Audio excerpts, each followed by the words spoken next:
July 13th and 14th, Friday and Saturday. What a fun weekend. The sun is in Cancer and the moon is in Leo.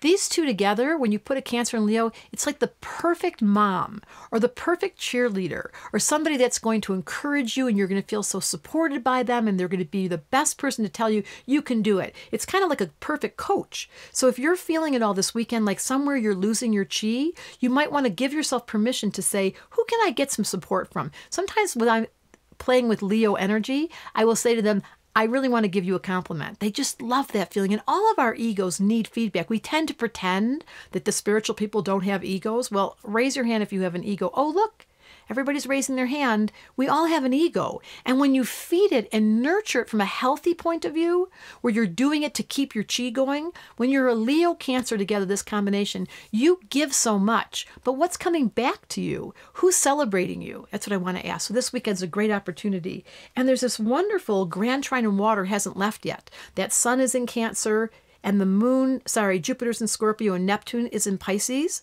The sun is in Cancer, Jupiter's in Scorpio and Neptune's in Pisces, and that adds even more to the feeling of the mom energy. A Grand Trine in Water. They love animals, they love cuddling, they love cooking, they love smells, they love playing house, they don't want to leave the house. But good news is, with the moon in Leo, it's like, we got to get out of here. And they love dressing up, very feminine. This is the part in all of us that wants to pamper ourselves or put oils on our skin or make ourselves smell good or really take care. This is a self-care opportunity this weekend. So I want to encourage you, if you haven't received the acknowledgement or the cheerleading or your ego hasn't been fed, you can be your own best friend. I love that line. This is what astrology is all about. How do you love yourself? How do you give to yourself? We get starved, our egos, because we pretend we don't need it. I don't really need any acknowledgement, but that's just not true. It's just like food or water. Your essence, your soul needs to be fed. And if no one's feeding it, I'm going to encourage you. I had one wonderful client who had Leo Cancer, this combination,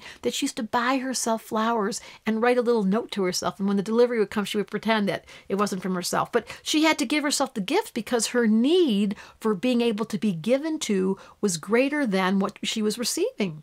So I'm going to say to you, Astrology Answers wanted me to say, how can you give to yourself? And during this weekend, it's the perfect time to go, oh boy, I love who I am. Astrology is helping me so much accept who I am. I may as well celebrate me. P.S. July 21st and the 20th, those 2 days, that weekend, I'm going to be in Seattle doing a workshop. And it's about the wisdom of the elders and about understanding your chart. So if any of you are in the Seattle area and you want to go to the East-West bookstore, you can just Google it. And I'm going to be announcing this once or twice more before I get there. And if you want to come meet me, just come to the East-West bookstore and I'll be there to talk to you about the wisdom of the stars and the elders trying to give to us what we've been lacking. Hope to see you there.